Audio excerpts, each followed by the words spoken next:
ابو حنیفه بود که ما و شما از بعض فضیلت‌های این حضرت آگاه شدیم و دیدیم که حضرت امام به سبب قبول نکردن وظیفه قاضیگی از دست ابو جعفر منصور به هلاکت رسید. پیغمبر خدا میگوید من جعل قاضیا بین الناس فقد ذبح بغیر سکین، کسی که از شما در بین مردم قاضی شد وی هلاک شد به زدن کارد. یعنی حضرت البته فهمیدن که هر کسی که وظیفه قاضیگی را میگیرد اون در مشقت‌های دنیوی و اخروی گرفتار می شود. البته انسان بی سهو و بی خطا نمی شود. وقتی حکم در دست او افتید البته در یک کار یک لغزش پیدا می شود. حضرت برای احتیاطاً این وظیفه را خیلی وظیفه مهم بود برای خود روا ندیدند و قبول هم نکردند. عاقبت حضرت از دنیا گذشتند. وقتی از دنیا گذشتند خود ابو جعفر منصور تاریخ‌ها حکایت میکند که نزد قبر حضرت امام آمدند و از این کار خیلی ناشایمی خود پشیمان شدند و با آواز بلند گفتند ای امام، گفتند این کار غلط ناشایسته از دست من سر زد، عذر مرا در دنیا و در آخرت کی میپذیرد؟ خبر وفاتش حضرت روح ابن عباده میگوید نزد ابن جریح نشسته بودم که خیلی عالم‌های برجسته اون زمان بودند. وقتی در معرکه ما هم صدای آمد که امام از دنیا گذشت، ابن جریح چی گفتند؟ گفتند که چی علم کلان از بین رفت. حضرت شعبه باشد، این هم که از عالم‌های برجسته زمان امام بودند، وقتی میگوید خبر وفات امام به گوش من رسید، حضرت شعبه چی گفتند؟ گفتند نور علم در شهر کوفه خاموش شد. حمانی باشد از پدرش روایت میکند، میگوید پدرم گفت شب خواب دیدم که 3 ستاره از آسمان در زمین زد. بعد هفته گذشتن وفات ابو حنیفه میگوید به گوشم رسید و وفات حضرت مسعر به گوشم رسید و وفات حضرت سفیان ثوری به گوشم رسید. و حمانی میگوید پدرم گفت که عالم ها اینها به منزله ستاره ها هستند. این عاقبت حضرت از دنیا گذشتند، خدا رحمت و مغفرتشان کند. و با همین این موعظه را ما و شما خاتمه میدهیم و از تمام پیروان حضرت امام خواهش ما، درخواست ما همین است که چگونه ای که حضرت رفتار کردند و چگونه ای که از حدیث ها و آیت ها برای ما و شما مسئله های را اجتهاد کردند، باید که به اونها ما و شما رفتار کنیم، به اونها ما و شما عمل کنیم. و دیگر برادرانی که پیروی این مذهب امام نیستند، از اونها درخواست من این است که بعض اختلاف ها را در بین مردم پیدا نکنند، زیرا که عاقبت اختلاف به همه ما و شما معلوم است که به چه انجام می‌یابد. از عادی ترین حالت مسلمان ها امروز دشمن های اسلام استفاده میبرند. باور کنین ما هم دنیا گشتیم، ما تاریک فکر نیستیم، ما هم روشن فکر هستیم. دل ما هم الحمدلله به مسلمان ها می سوزد، دل ما هم به مسجد می سوزد، به اسلام می سوزد. از این خاطر حضرت امام شافعی را بینین که خیلی امام برجسته بودند که در شهر اوزه فلسطین به دنیا آمدگی هستند. وقتی میگوید برای زیارت نزد قبر حضرت امام آمدن به کوفه، به شهر عراق، در مذهب امام شافعی در نماز بامداد قنوت خوانده می شود. وقتی به کوفه آمد نزد زیارت حضرت امام، حضرت طبق مذهب حنفی رفتار کردند، قنوت ترک کردند تا که اختلاف در بین مردم پیدا نشود.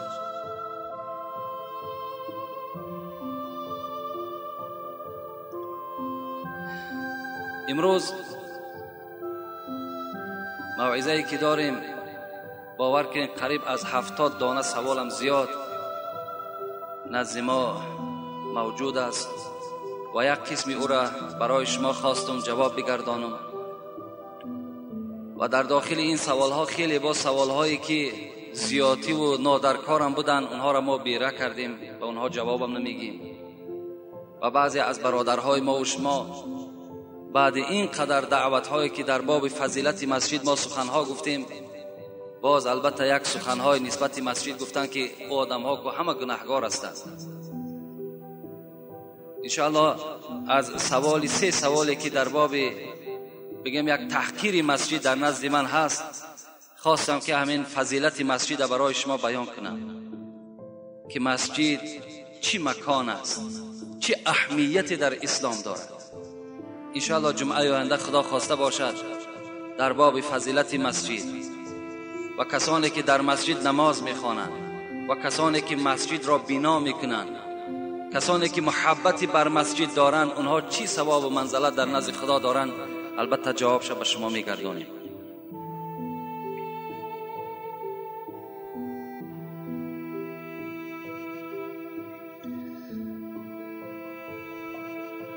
السلام علیکم داملای عزیز، میخواستم با این سوال من جواب دهید. با نزدیکی یک کودک بیمار میشود و او را به بیمارخانه میبرند که کودک در حالت وزنین بود. دکتران میبینند که علاجش نیست، به مادرش میگویند که یگان شخص بیارید که کلمه اش را خواند. مادرم رفته ملای را میارد، وای میبیند که دست پسرک حلال کردگی نیست. میگویند که پسر چند ساله و چی نام دارد؟ میگویند حسن نام دارد و 3 ساله هست.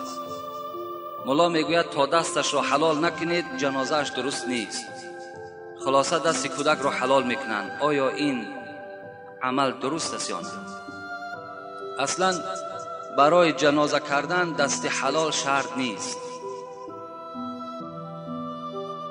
و برای تلقین کودک 3 ساله هم کلمه اشهد ان لا اله الا الله اشهد ان محمدا عبده و رسوله حاجت هم نیست.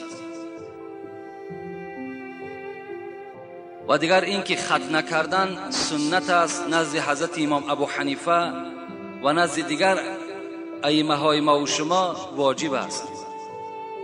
و خود ختنه این از حضرت ابراهیم و پیغمبر ما و شما آمد که با فرمان خداوند با ابراهیم امر کرد که ختنه کن، در حالتی که حضرت ابراهیم 160 ساله عمر داشتند.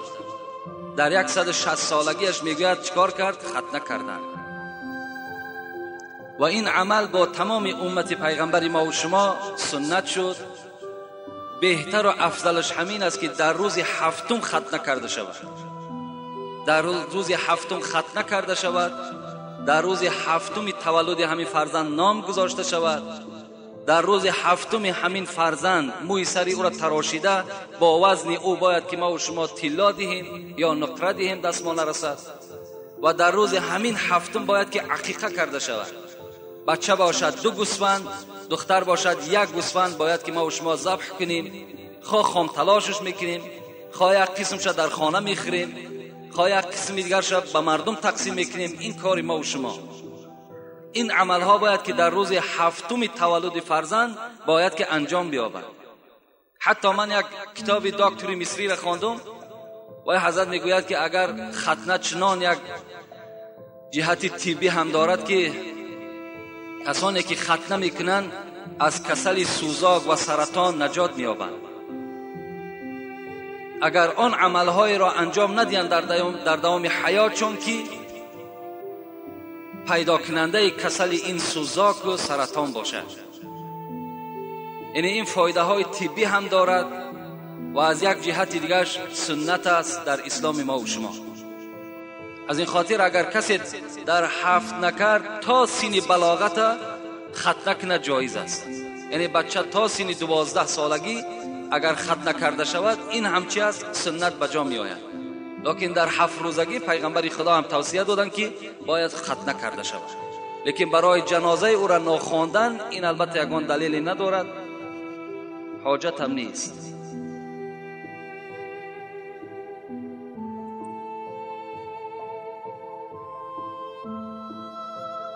درود و رحمت خدا بر شما باد ای داملای عزیز. آیا کتاب انجیل خواندن یا او را در خانه نگاه داشتن چه خیل است؟ کتاب انجیلی که الحال در دست مردم ما و شماست این انجیل اساسی نیست. این انجیل تغییرات زیاد یافته است. این انجیل الکه مردم همون خریستیانین بگیم تغییرات زیاد دادن، آن چیزی که به فایده های خودشان بود کردن. اگر انجیل اساسی باشد نام پیغمبر ما و شما در او انجیل باید که ثبت کرده باشد، ثبت شده باشد، چگونه که قرآن میگوید و اذ قال عیسی ابن مریم یا بنی اسرائیل انی رسول الله الیکم مصدقا لما بین یدی من التورات و مبشرا بالرسول یأتی من بعد اسمه احمد. این خدا در قرآن خبر میدهد که حضرت عیسی در بین مردم برآمد، بنی اسرائیل خبر داد که از بعد من پیغمبری می آید که نام او احمد است. این سخن در انجیل نیست. از این خاطر نه در خانه من درست است و نه برای انسانهایی که خط سواد ندارن برای اونها خواندن تماما منع است. جایز نیست که شما انجیل خوانید. حضرت عمر میگد بار یک پاره از تورات موسی در پیشش بود، میخواند که پیغمبر خدا نظر کرد، گفت چی میخوانی ای عمر؟ گفت تورات موسی هست. رسول اکرم میگه چهرش دیگرگون شد، گفت قسم به خدا اگر همین برادر موسی زنده میشد هر آینه از کتاب او دیده بهتر قرآن است، به قرآن چنگ میزد. این امروز از تورات هم دیده، از انجیل هم دیده برای ما و شما مقدس و عزیز این قرآن است. قرآن چی به طریق حرفهای کریلی هم برآمده است، چی به حروفهای فارسیش هم برآمده است، چی عربیش هم برآمده است. مرحمت در این ثواب است. وقتانه در این کتابهایی که الک منسوخ شدند، کتابهایی که تغییرات زیاد در داخلشان هستند، چی در کار میگذرونید؟ اینها را در خانه مسلمان ماندن خودش گناه است. نگذارین در خانه هاتان. در خانه یگان آدم انجیل پرست قرآن هست.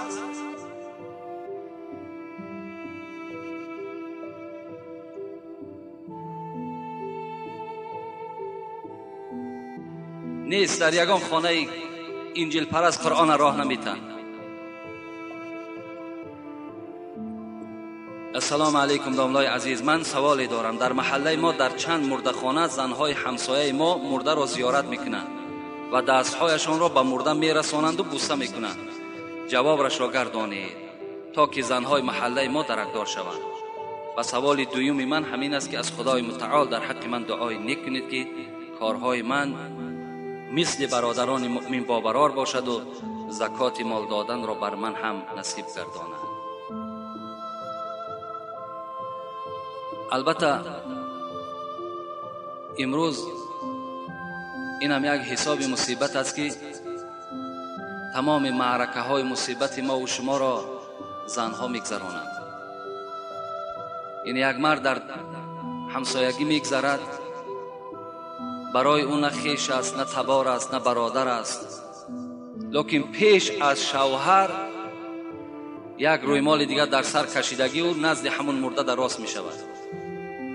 نه اجازت شوهر است، نه رخصت شوهر است، حتی شوهر هم درک ندارد همین زن در کجاست. و شما هم معتان وقتی همون زنها بر می گردن از مرده خانه پرسین که چیکار کردین در همون مرده خانه؟ بجز در داخل همون مرده خانه به غیبت، بغیر همون چقچقی که بین یکدیگر میکنن، باور کنین در اونجا هیچ مسئله مطرح نمی شود. همون یار و رفیقا و بگیم اهل اولادش بیچاره یک چی آبی چشم کنن میکنن. اینا فقط نظارت میکنن کنی کی می آید، کنی کی چگونه گریه میکند، چی خبرها در همون داخل است. خلاص نمیقدر کار دارن. از رفتن اینها و مرده ما و شما جنتی نمی شود.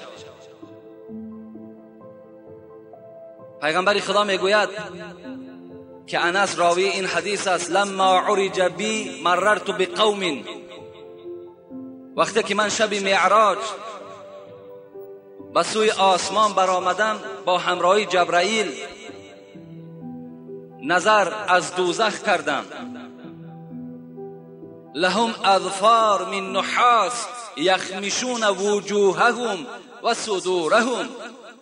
پیغمبر خدا گفتند نگاه کردم یک قومی را که از مرد زن عبارت بود و ناخنهای اونها از متریال میس تیار کردگی بود.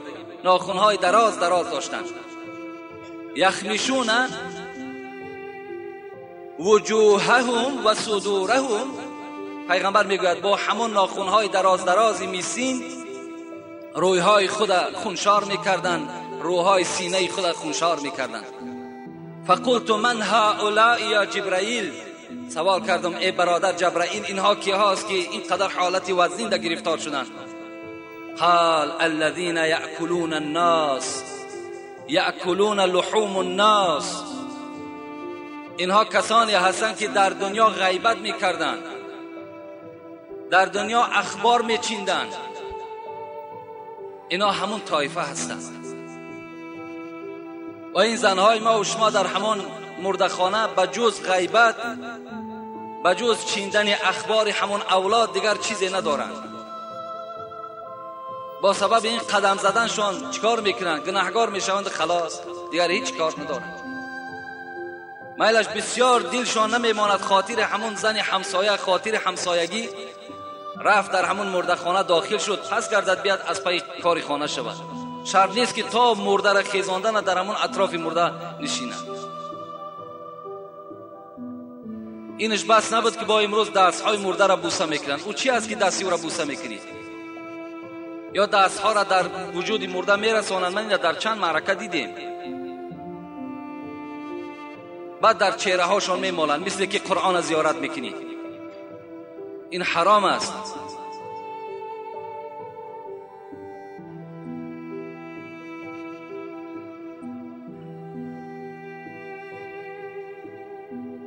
السلام علیکم داملای مهربان. از این سوال من آزرده نشوید، زیرا که این مسئله ها باعث شبهه در دل انسان قرار میگیرد. با احترام، مخلص شما از واسه. خداوند در کدام مکان و مقام جای دارد؟ بعضی ها میگویند که او در عرش است. التماس به ما فهمانید.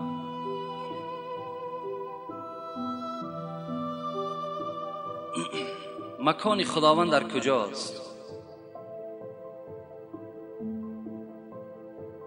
میگردیم به تاریخ حضرت امام ابو حنیفه. حضرت میگوید بار خواب دیدم یک خوک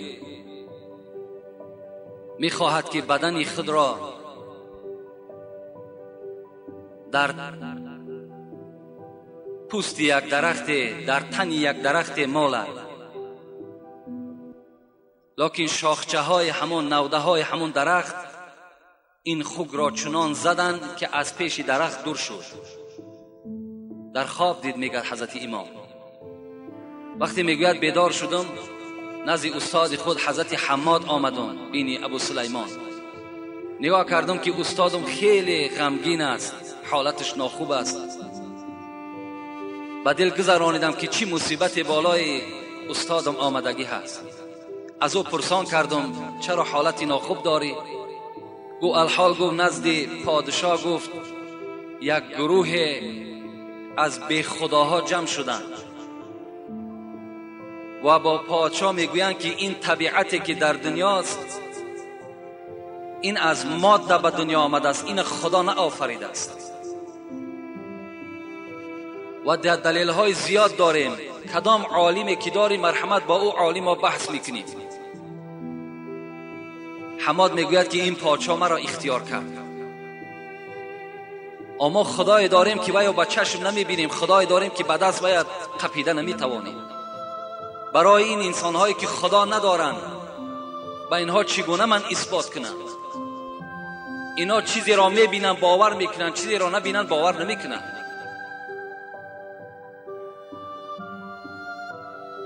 حضرت سعدی را خدا رحمت کند میگوید آن کس که به قرآن و خبر زو نرهی، آن است جوابش که جوابش ندهی.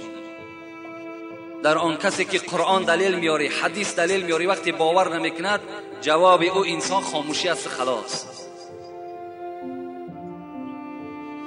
ابو حنیفه میگوید در حال من تعبیر کردم که این خواب من با همین برآمد، یعنی این خوگه که من در خواب دیدم همان رئیسی بی خداهاست که نزد پادشاه وجود دارد و این درختی که این خوگ خواست خود را در تن این درخت مالد، این درخت استاد من حماد است و آن نوده هایی که این خوگ را زد این شاگرد او ابو حنیفه است. گفتن حضرت غمگین نشو، من با اونها بحث میکنم. اگر من بحث کردم و غالب آمدم میگوین خدا بر استاد این رحمت کند و اگر مغلوب شوم میگوین که یک شاگرد خردکه که بود و در دل مردم هیچ دیدگی پیدا نمی شود، زیرا من کودک هستم و اگر شما مغلوب شوید این یک مصیبت در شهر کوفه می شود. حضرت برای ما یک دعای ده، ما با این بی خداها بحث میکنم. وقتی نزد این ملحدین رفت، یعنی آدم هایی که در نبودن خدا عقیده داشتن، این سوال اونجا پیدا شد. سوال کردن، 10 سوال دادن حضرت امام. گفتن همون خدایی که تو پرستیش میکنی در کجاست؟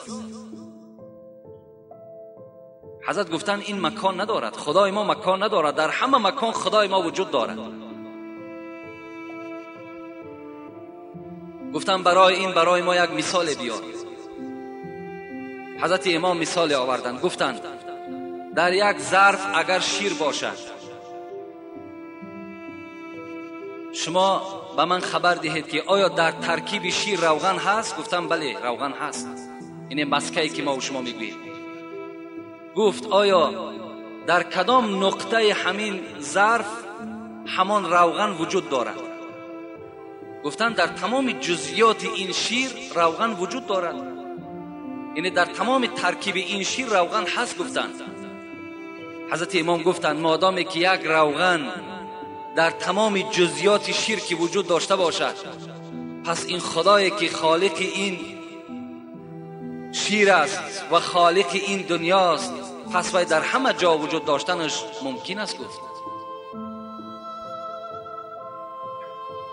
ای صاحب این مسئله راهنما، میدان به یقین که لامکان است خدا، خواهی که تو را کشف شود این معنا، جان در بدنت ببین کجا دارد جا. برای آنی که لامکانی خدا، برای خدا یک مکانی خاصه نبودن برای تو اثبات شود، فقط به جان خودت نظر کن. همین جان در کجای بدن هست؟ در همه جای بدن هست. خدا هم در همه گوشه چی هست؟ وجود دارد. از این خاطر باز سوال کردن.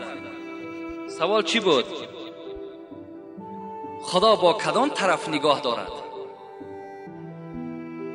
حضرت امام گفتند اگر شما در یک خانه تاریک یک شمع را گریان کنید، در گرانید، آیا روشنی همین شمع با کدام طرف میل دارد؟ گفتن با همه خانه. گفتن مادامی که یک شمع قدرت همه جا را روشن کردن داشته باشد، این آسمان زمین این یک پرتو نور الهی است، با همه طرف خدای ما نظر دارد، همه جا را خدای ما میبیند. یعنی این گونه سوال ها حضرت امام جواب دادند. از این خاطر برای خداوند مکان مخصوصی نیست و خداوند در همه مکان وجود دارد. السلام علیکم ناملای محترم. حیوانهای دریایی را کدامش حلال و کدامش حرام بودن را مفصلا شرح دید با آیت و حدیث و فتوا. در نزد مذهب ابو حنیفه بغیر ماهی تمام آن چیزی که در دریا زندگی میکنن همش حرام هستند، بغیر ماهی و آن چیزی که باز در همین عالم ماهی داخل می شود. زیرا که در داخل بحرها اگر شما خبر داشته باشین، خوگ ماهی هم وجود دارد، سگ ماهی هم وجود دارد، خرس‌های آبی هم وجود دارد، قورباغه ها وجود دارد، خرچنگ ها وجود دارد و دیگر نمود حشرات هایی که در زیر دریا هست.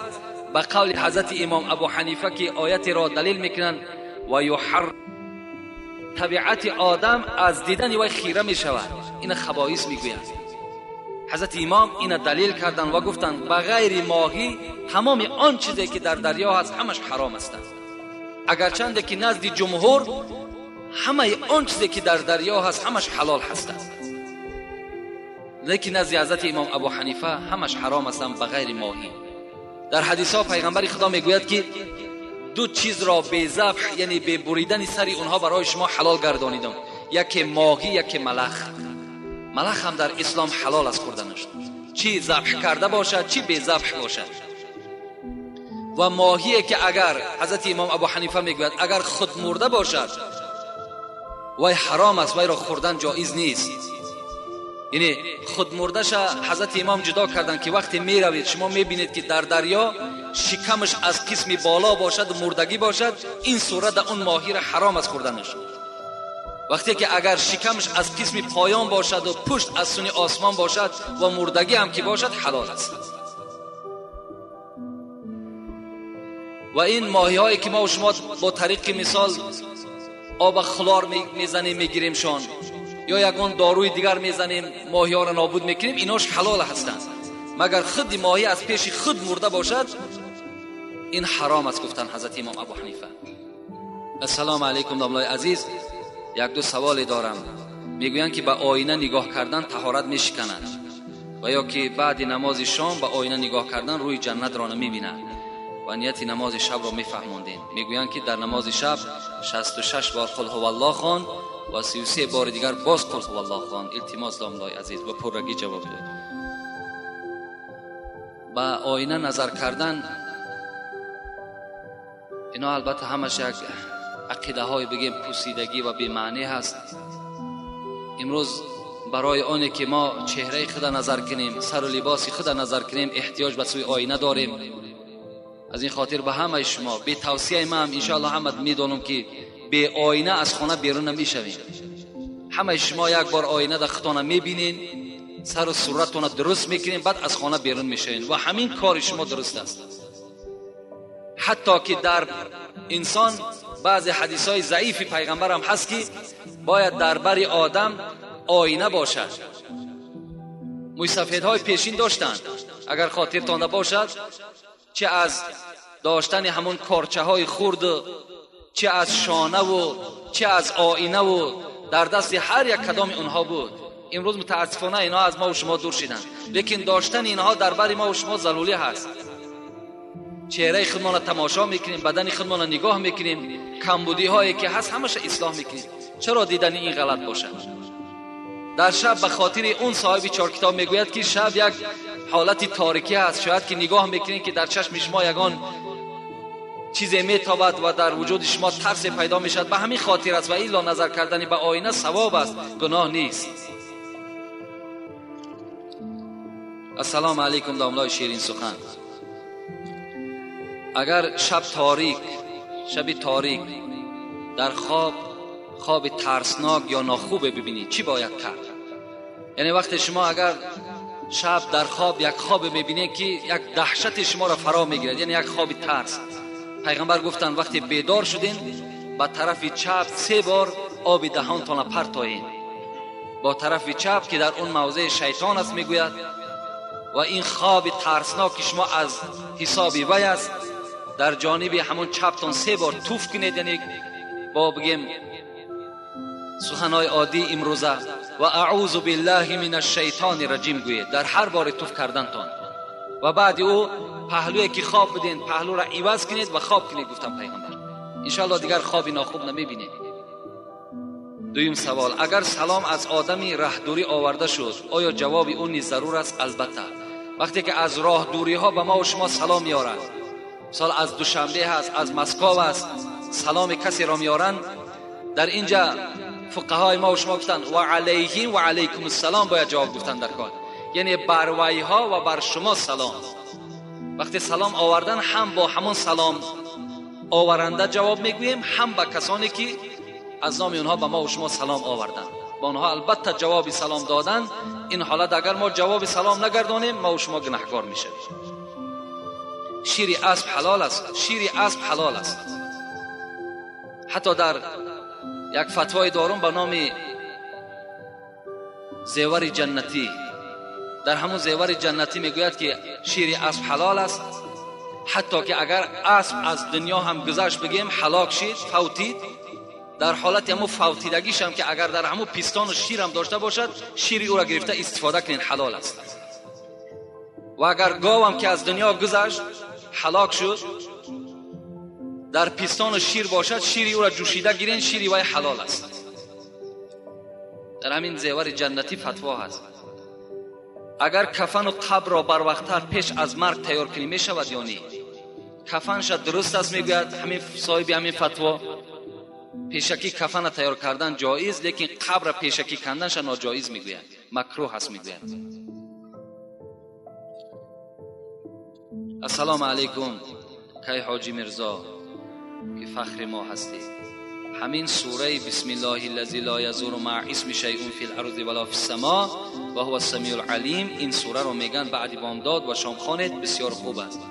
و این سوره اللهم اغفر لی وارحمنی واهدینی عافینی وارزقنی، این سوره رو میگوین که همه وقت تکرار کنی سه رزق میشوی. التماس دامنای عزیز اینها رو به ما پرتر فهمون. اینها سوره نیستند بلکه اینها دعا هستند.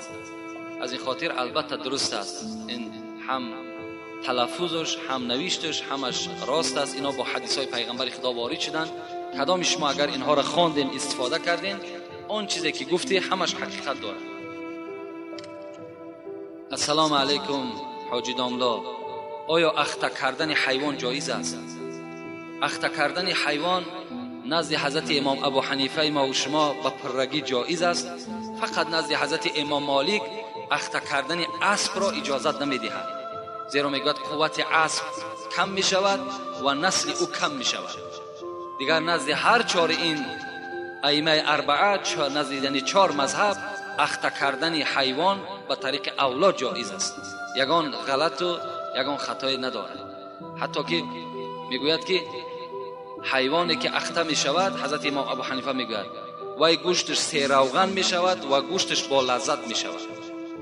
یعنی همه حیوان برای انسان است. اخته کردن او در نظر ما و شما یگان کار قبیح نتاود، زیرا همون حیوان های هستند همه اونا رو خدا برای ما آفریده است. اختهشان میکنیم، میده میکشیمشان، کلان میکشیمشان، این برای ما و شما هستند. همه اون نعمتی هست که خداوند برای ما و شما اونها را خلق کردگی هست. حتی امروز ببین برای مردم دهقان همون اخته کردن همون بقه‌هایی که هسته چقدر یک خاصیتی خوبی آورده است که بجای همین تکنیک‌های زیر زمان کار داده است. اگر او را اخته نکنن او هیچ وقت در دهقان خیزبند نمیکنن. السلام علیکم اکای داملا، زن حامله دار وقتی که سر فرزند می رود یعنی وفات میکند، جایز است که کودک را از شکمش بریده گیریم؟ رحمت خدا بر شما. جایز است. وقتی که اگر میبینین که زن حامله دار از دنیا میگذرد، در حال شما میتوانین که شکم او را پاره کنین. البته برای این با متخصصا لازم است. پاره میکنن و کودک از شکم او میگیرن. در بعضی روایت ها میآیند که حضرت امام ابو حنیفه را پرسیدند ای امام، آیا یگان فتوای داده ای که در او پشیمان شده باشی؟ حضرت گفتم بله یک فتوا دادگی هستم، لکن عاقبت همون فتوا را نمیدانم که چی شد. گفتن چی فتوا دادی؟ گفت بار یک شخص پرسید که یک زن حامله دار است، آیا اجازت میدهی که در حالت فوت او ما شکم او را پاره کنیم این فرزند گیریم؟ گفت بله. گفتن حضرت امام گفتن بله شکم او را پاره کنیم فرزند گیریم. در همان گفت من در حیرت ماندم که حال همون طفل و حال همون مادر چی شد. این فرزند، این جوانی که میگه سوال کرد، گفتن امام گفتن این شبهه را از دلتان دور کنین که همون جوان من هستم که با فتوای شما از شکم مادر من صحت و سلامت برآمدم. یعنی مادر من در حالت نزع جان بود، از دنیا گذشت، مرا پاره کردن، از شکم او گرفتن. امروز یکی از عالم‌های برجسته هستند. السلام علیکم داملای عزیز، من یک خواهر اسلامی شما هستم. یک سوال دارم. آیا برای شوهر از رنگ و بار حاضر زمان استفاده کنی جایز است؟ یعنی کسمتیکا، یعنی یک خواهر اسلامی سوال کرده است که از کسمتیکای حاضر زمان بگیم، از همین داروهایی که لبها ده میشکن، چهره هاشان میشکن، برای شوهرها استفاده کنیم جایز است یا نه؟ جایز است. اگر برای شوهر هر رنگ باری که زن خودش را میدهد، آرا و تارایی که میکند برای در دل شوهرش جایگیر شود، برای محبت شوهر برای او زیادتر شود، خب برای اون که شهوتی مثال مرد کشاده شود، هر رنگ باری که میکند اجازت است. لیکن من به این خواهرای عزیز و به تمام آن زنهایی که از ما و شماست توصیه ما چی هست؟ من میخواهم که در جای کسمتیکا اخلاق خوبی حمیده داشته باشند، در جای کسمتیکا احترام شوهر را به جا بیارند، در جای کسمتیکا وقتی که شوهر پاشه در همون پاگای خانه که مان با یک چهره خندان، با یک قوقهای کشاده او شوهرها را پیشواز بگیرند. این بهترین رنگ بار است. باور که همین زنها هم به خود یک سیر دارند، مردها هم سیرشون همین است که وقتی زن او را پیشواز میگیرد، وقتی زن با او مهربانی میکند، این در دل شوهر البته به البته مهر بگیم دوستی نسبت همون زن خودش پیدا میشود. از این خاطر بهترین کسمتیکا، بهترین رنگ بار این است که شوهرها را احترام کنند. باور کنین همین کسمتیکای حاضر زمان همش خیمیه هست، چی در همون چهرهش میمالد، چی در لبهاش میمالد، عاقبت باید زلال میدهد. امروز همون زنهای پیرانسالی که در جوانی استفاده کردن، اگر شما اهمیت داده باشین، چهره های همونها دیگرگون است، چهره های همونها دیگرگون است. من از تمام خواهرها التماس دارم که چهره ها را به آب طهارت نورانی کنید، چهره ها را به نمازهای شب نورانی کنید، پیشانی را در زمین بمان، در شب در ساعت 3 و 4 خیز به سوی خدای خود زاره و تولا که در حق شوهر دعا که انشاءالله در چهره تو چی در دنیا و چی در آخرت یک نور روشن می شود که تمام این کسمتیکه های دنیایی همه چی هستند عاجز هستند.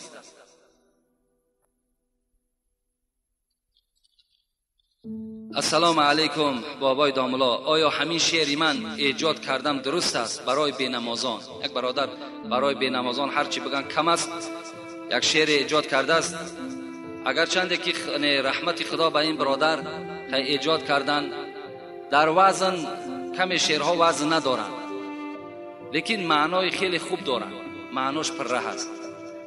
حیف آن نوری که در شماست سجده الله نکرد، حیف آن دست و پایی که در شماست گفتار الله نکرد، حیف آن جسمی که در شماست راه حق را طی نکرد، حیف آن چشمان نرگسین تو که دیدار الله نکرد. این معناهای خیلی کلانی دارد، لیکن وزنها ندارد شعر، وزن در کار برای شعر. من یک شعر از جنونی در همین تمثیل به شما میخوانم که گوش اندازین چگونه حضرت‌ها ایجاد میکردن. لیکن اولی اگر شاعریش باشد خیلی خوب است، خیلی خوب است، آینده انشاءالله نیک می شود. دلی به عشق او بادا کفیده. حضرت جنونی میگوید همین مسلمانی که در دلش عشق خدا نداشته باشد بادا کفیده، خدا این دل کفانده بگرداند. دلی به عشق او بادا کفیده، زبان به ذکر او بادا کشیده، نریزد آب دیده کور بهتر، تنی به طاعتش رنجور بهتر. اگر مسلمانی که در چشم او آب چشم نباشد، از قیامت نترسد، از گور نترسد، نریزد آب دیده کور بهتر، برای این همون کور بودن بهتر بود. نریزد آب دیده کور بهتر، تنی به طاعتش رنجور بهتر. تنی که طاعت نداشته باشد، عبادت نداشته باشد، فقط به کار دنیا مشغول باشد، این خیل بدن گفتن حضرت فلج بدنش بهتر است. بود بر مرده غافل کفن حیف، به حلق کشته دنیا رسن حیف. دنیای انسانی که از دنیا غافل میگذرد برای او کفن حیف میکنه. انسانی که از دنیا فقط برای همین طله و تاراج دنیا گذشت، او رشته همین دنیایی را میگه حیف میکنه. این حضرت هم مثل همین شعر ایجاد کردن، لیکن خیلی خوب است. برای بینمازا این البته کم است. حاجی داملای محترم، من اول از شما عذر پرسیدم میگویم که زن شوهر خود را به دین اسلام درآورد، یعنی نماز را یاد دهد. درست است یا نه؟ داملا از شما یک کف دعای نیک طلب دارم، خدا شما را نگاه بدارد. یعنی زنی که اگر شوهرش نماز خوان میکند درست است یا نه؟ البته درست است. این خیلی نادر است که زنی که شوهرش نماز خوان میکند، خیلی نادر است. خوش به حال همون خواهر، خوش به حال همون زنی که برای اصلاح شوهرش حرکت میکند، برای با دیانت کردن شوهرش حرکت میکند. خوش به حال این زنی که البته این عمل انجام میدهد. البته درست است. یک سوال دیگر کردن، آیا اگر شوهری که زنش تعلیم قرآن میکند باز با او زندگی کردن درست است؟ البته درست است. این وظیفه شماست. وظیفه شماست که زن شما قرآن خوان کنین، زن از علم اسلام آگاه کنین. این وظیفتون است. او حکم شاگردی را نمیگیرد، او تا همون مردن شد او زن شماست. شاگرد شما هم که باشد غلط هم ندارد، هیچ یگان جای غلطی نیست. السلام علیکم بابای حاجی، به سوال من جواب دهید. تسبیح ها را در دیده ها میمالند، چی معنی دارد؟ دویم، زن در دنیا 2 3 4 شوهر میکند، در جنت همراه کدامش میباشد؟ انا زنهایی که در دنیا 2 شوهر میکنند، 3 شوهر میکنند، از پیغمبر خدا پرسیدند این سوال است. حضرت گفتند که با شوهر آخرش در جنت است. کدام شوهری که با او در آخر حیاتش یک جا بود، با همراهی او در جنت است. در بعضی روایت ها میآید که کدام شوهری که خوش اخلاق بود، این زن همراه او هست. ابی دردا میگوید وقتی که از دنیا گذشتن با شوهر خود، با زن خود گفتن که شوهر نکن اگر تو بخواهی که در جنت همراه من باشی. این مطلب از این سخن ابی دردا هم این است که زن با آخران شوهر خود در جنت است. و تسبیح را در دیده ها مالیدن، اینها یعنی کاری غلط خطا هم بگیم خطا نمیکنیم. تسبیح گردانیدن ثواب. تسبیح گردانین. از گپ بیهوده در همون سبحان الله شما میگوین هزارها بار بهتر است، لیکن بعد تمام کردن اونها را بوسه کردن در دیده ها مالیدن، اینش غلط است، گناه است. فقط شما قرآن در دیدتان مالید، فقط شما قرآن بوسه کنید. و یک سنگ است، آیا بوسیدن چی لازم است؟ برعکس در فتواها میگن قبر، حتی قبر پدر که یک قبر خیلی محترم است، همون قبر بوسه کردن حرام است که وای از خاک عبارت است. وقتی که میگه حضرت عمر طواف خانه کعبه میکردن، همون نزد سوراخی آمدن، جایی که حجر الاسود ایستادگی هست، و همون حجر الاسود گرفتن و بوسه کردن و گفتن قسم به خدا ای حجر الاسود، من دیدم که پیغمبر تو را بوسه کرد و الا من تو را بوسه نمیکردم، تو یک سنگی هستی، از دست تو هیچی نمی آید.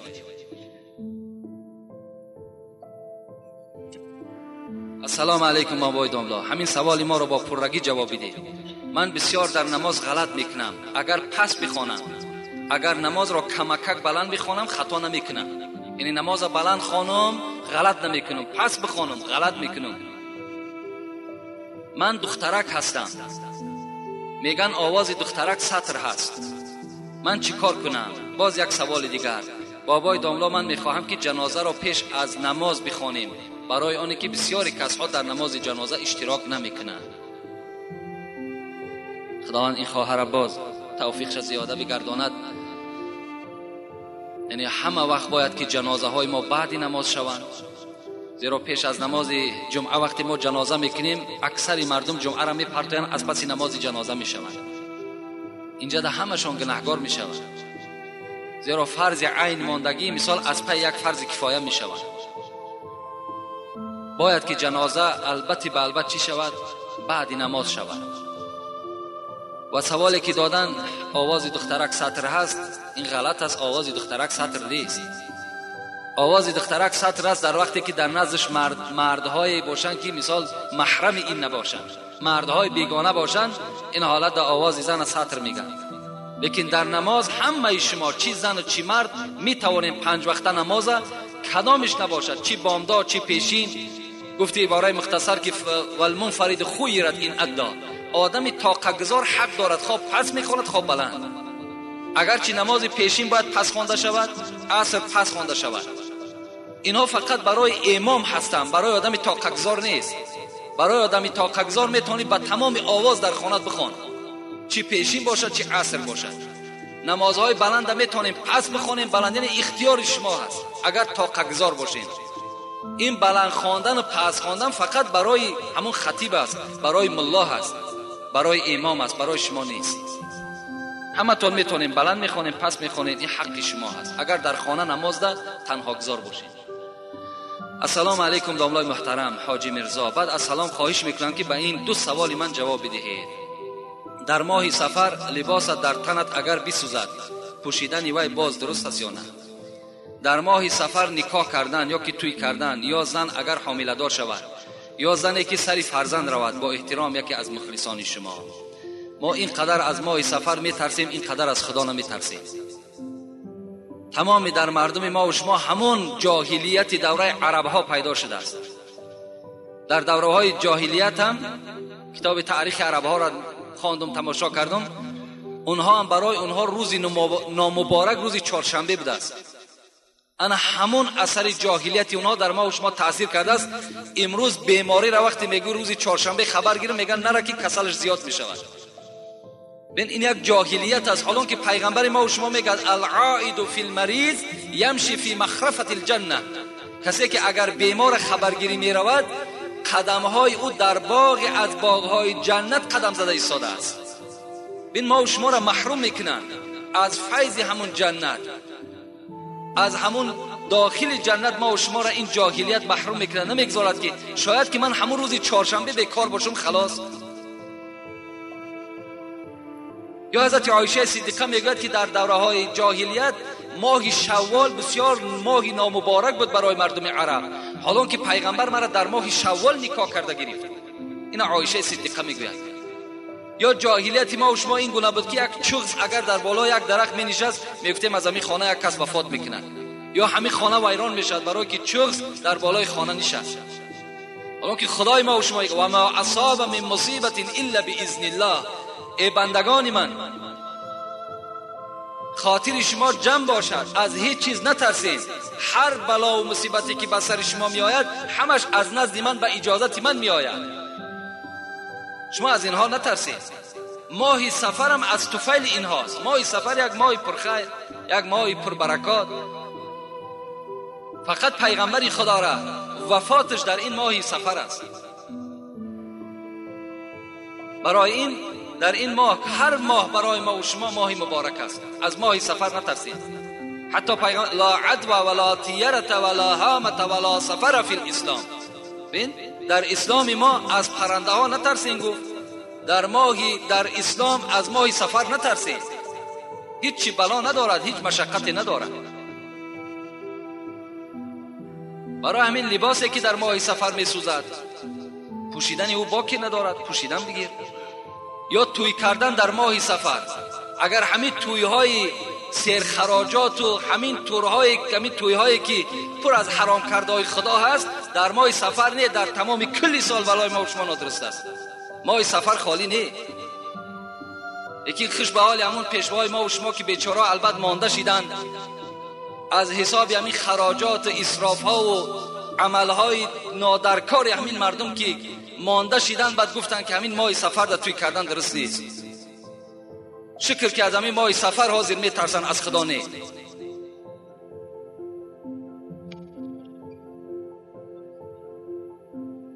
السلام علیکم داملای محترم. از شما خواهش میکنم که با سوال من جواب گردانید.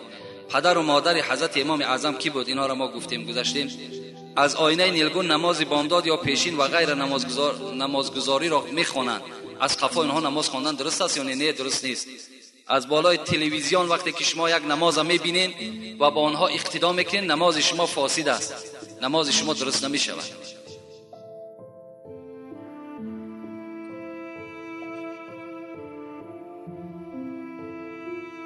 السلام علیکم ساد شیرین زبانم اکای حاجی میرزا، من از شما خواهش میکنم که قرآن ختم کرده مرا در حق گذشتگانم ببخشید.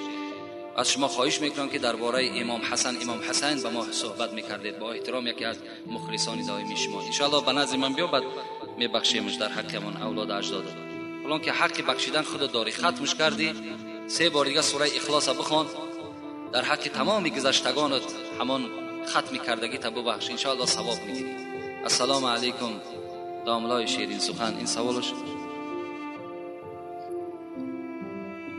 درود و رحمت خدا بر شما و خانواده شما. من یک سوال دارم، میخواهم جواب پره گیرم. آیا دلیل هایی که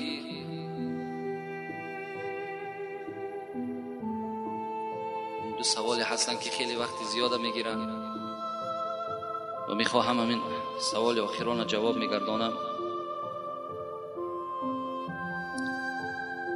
شما در چندین کسیته های خود توی کردن را منع کردید، رقص و بازی موسیقی، حتی گوش کردن را هم، و در کسیت 40 باز اجازت داده موسیقی را.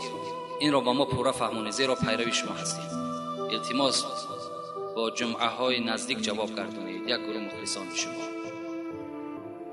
یعنی توی کردن، منع کردن من، این فتوای من نیست. اون چیزی که میگیم از حدیث میگیم، اون چیزی که میگیم از اجتهاد فقهای ما و شما هستند.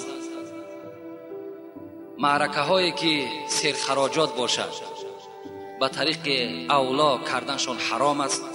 اگرچه در اسلام ما و شما پیغمبر میگوید شما توی کنید، یعنی در اسلام هم توی کردن جای غلط نیست.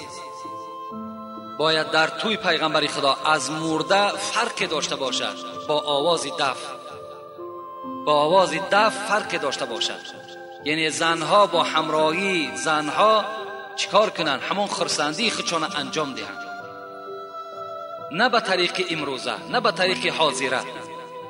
اگر با طریق حاضره ای که هست، نه یک من بلکه تمام داملاهای همین جمهوری را اگر سوال کنید، تمام کتابهای خدا را اگر شما پرسان کنید، شما در این معرکه هاتون گناهگار میشوید. زیرا که اولا معرکه های شما سرخراجات است، خراجات های خیلی زیادی دارین که اکثر شما قرضدار هستین. از حساب معرکه هاتون شما قرضدار میمانید. یکمش. دویم که خواهر و مادر و از ما و شما با مردهای بیگانه در یک موضع رقص بازی میکنند که اینها هم از روی نگاه اسلام البته غلط است و گناه است، این جای پوشیدش نیست.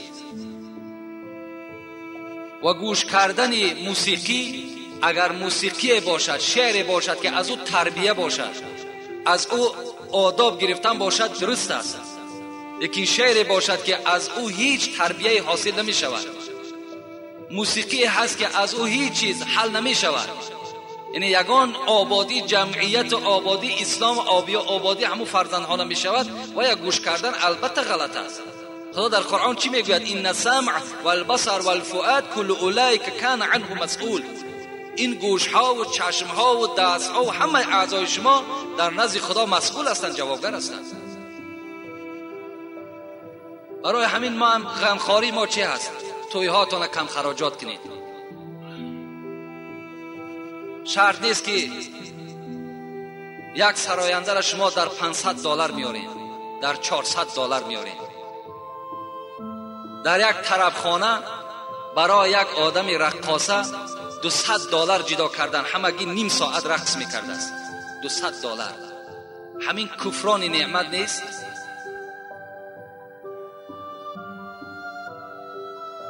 برای $200 را به دست آوردن چند قدر مهنت در کار، چند قدر مشقت در کار.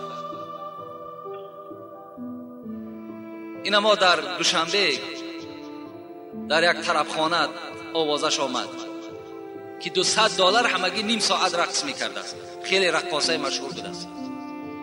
اینا کار ما مثال مسلمان ها و اینا کار ما پیروای امام ابو حنیفه. آیا امام ابو حنیفه هم چنان کرده بود؟ تا حد امکان امروز اگر چند بعضی از داملا بیچارا اتفاق شدن که در روز همون رقص و بازیشون نکنن، یعنی جدا جدا در روز کنن لیکن در شب نکنن، گفتن که از همه فسادی ها همون شبها اجرا می شود. خداوند عاقبت همه ما و شما را به خیر بگرداند، مراد و مطلوب های همه ما و شما را خدای مهربان حاصل بگرداند و از جمیع آفت ها و بلاها خدای مهربان ما و شما را در حفظ و امانش نگه بدارد. اینجا برادرمان بچه بابای زین الدین بی سامانی خیر کردن در حق پدرشان